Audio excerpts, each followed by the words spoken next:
poet once said, just when the caterpillar thought the world was going to end, she became a butterfly. A very good afternoon to one and all present here. I am Pranav from 8B2, and today I'll be speaking on the topic, Thriving in Turmoil. So we all know that feeling. It's got a lot of different names. Overwhelm, uncertainty, burnout, and most commonly, anxiety. Signs of it include hearts pounding, palms sweaty, knees weak, arms heavy, mom spaghetti, not the Eminem song, but you get my drift. When we are in a tense situation, what do? Literally panic. Some people make puns about their problems, which weirds me out, while others just sleep through it, which I understand. But whatever we really do, deep down, we feel anxiety nibbling on our heart like a rat gnawing cheese.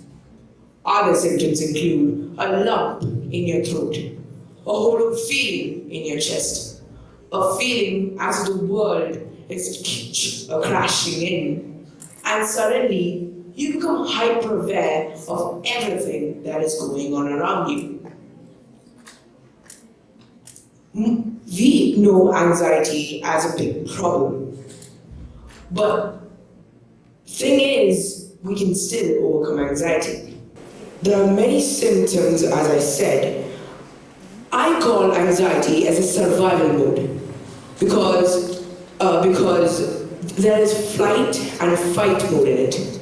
I call anxiety as a survival mode because there are all these defense mechanisms that your brain has activated just for this scenario. All these chemicals coursing through your blood, telling you to run, hide, freeze, or flight, just in my case. The real issue here is, why do we worry?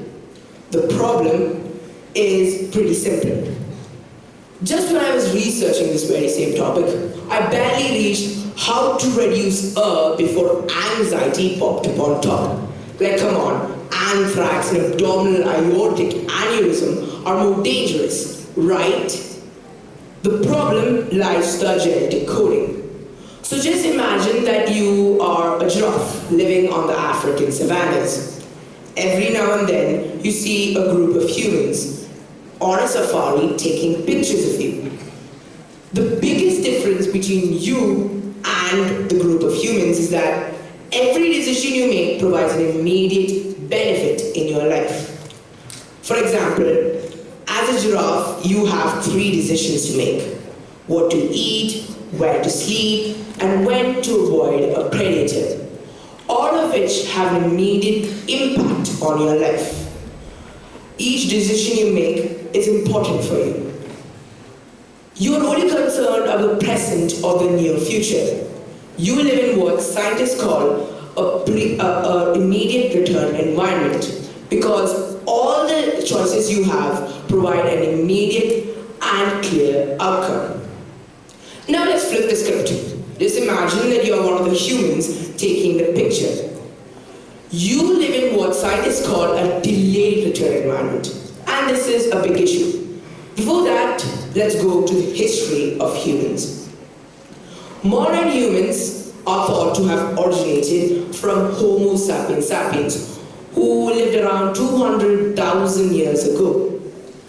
Our brain and their brain was pretty similar, particularly the neurocortex, the newest part of the brain, which handled our logical and other important parts of thinking. These were similar in both brains, and we still have them now. This means you're walking around with the same hardware as your Paleolithic ancestors. Compared to the age of the brain, modern society is incredibly new. It has only been around 500 years or so that we have changed to a predominantly delayed return environment. The rate of change has increased exponentially exponentially compared to prehistoric times. We have seen, in the last 100 years, we've seen the evolution of the car, the aeroplane, the computer, TV, the internet, and Beyonce. The most important part here is, this all happened in a very small window of time. Every part of your personal life happened in only around 100 years. And there might be a lot of changes in 100 years, but in the eyes of evolution, this was nothing. The human brain spent hundreds of thousands of years living in one type of environment and developing to it, and in the blink of an eye, it shifted to another. In those times, well, hundreds of thousands of years ago, when humans lived in an immediate return environment, stress and anxiety were useful emotions because they helped us tackle immediate problems. Anxiety was an emotion that helped us protect ourselves. Stress, and there was no such thing as chronic stress because there are no chronic problems in an immediate return environment. Anxiety can be caused of three main things. Particular incidents or traumas. Basically, if a person who experiences a lot of turbulence in a plane may develop an anxiety about flying. If I have an example from my real life, I have an uncle who has white coat BP syndrome, which is basically every time he sees that magical word, hospital, his BP shoots up. Next, learn responses from early life. You can, for example, factors in the family environment such as parents who are very worried or anxious may have an effect on how you deal with anxiety. You may develop the same specific anxiety as your brother or sibling or your parent. I have an example for this as well. I have a friend who was born pre the time that was specific for his birth.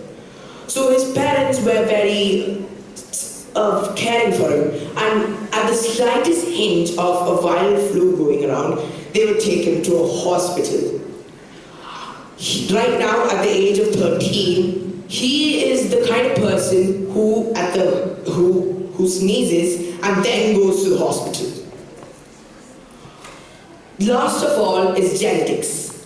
It has been proven that some people who have anxiety may be because some people may develop anxiety before others. Nowadays we face different problems. Will I have enough money for my retirement? Will I get a new job and promote in my job? Or will I always be stuck in my old job? These are all problems that we cannot solve right now at the present moment. So what can we do? I propose these ways. First of all, medications. For extreme anxiety, there are two kinds of medications.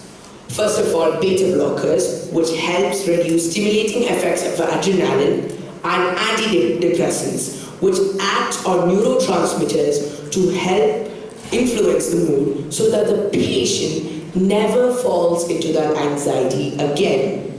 Second, measuring something. To remove some uncertainty from the problem, you can measure and study it before you face it head on. You can, for example, instead of worrying if you have enough money for retirement, for example, you can start by measuring how much money you save each month. Instead of worrying if you get a job after graduation, you can start by measuring how much money, how many applications you send to companies regarding your internship. Third of all, shift your worry from a long-term problem to a detailed plan that will solve that problem. For example, you can, here are some ways to rest and digest. First of all, you can take a deep breath just before you sleep and just before you wake up.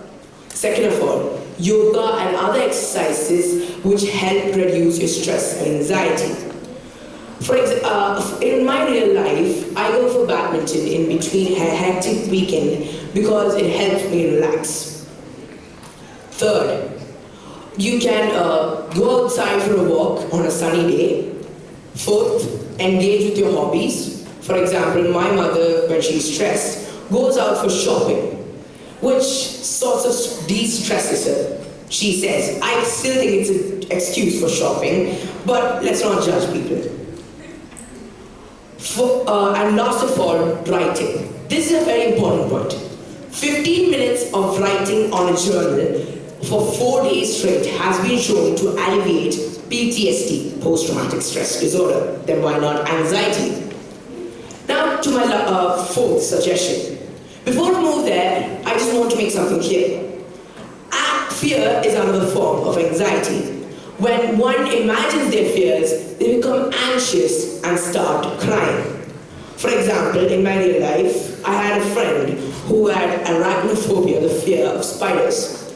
Once I showed him a picture of an extremely creepy spider from my book, and he freaked out, jumping back with immense force, letting loose a trail of curses. So most people have heard of arachnophobia here. But have you heard of the fear of puppies? Meet Marvin Cruz. He is a 41-year-old, heavily tattooed bodybuilder who cries at the sight of a puppy. He is a person who has cynophobia, the fear of dogs. At the sight of a dog, he runs back home, even if his home's a few miles away. In an attempt to get rid of his fear, he held a puppy. So my fourth suggestion is exposure therapy, which is to expose a person to their fear under guidance. And last of all, training yourself in 21st century skills like creativity, innovation, leadership, designing, change, and transformation. These will help you thrive in change. So I just gave you some of the ways to tackle anxiety. Here are 2 things that I find the most soothing when I feel stressed. Reading. I am a bookworm, or a bibliophile as I call it, and I love to read. It keeps my mind relaxed and makes me calm. Second, take a break. Taking a break between a hectic discussion has also been proved worthwhile because it helps you de-stress. So in conclusion, today we learned about how to thrive in turmoil. If you or someone you know suffers from this disorder, I hope my talk gave you newfound knowledge to tackle it. Last, before I move to my ending, I would like to make another thing clear. Negative thoughts are very bad because they are like shooting yourself in the leg. Think positively and face your issues and problems positively. Think of ways and solutions in which you can get involved to make an impact on the world. For ending my speech, I'll go with a quote. You are strong because you get up in the morning, even when it feels like, agony. You are brave for doing something that terrifies you or makes you anxious. You are amazing for trying and holding on no matter how hard life gets. Thank you.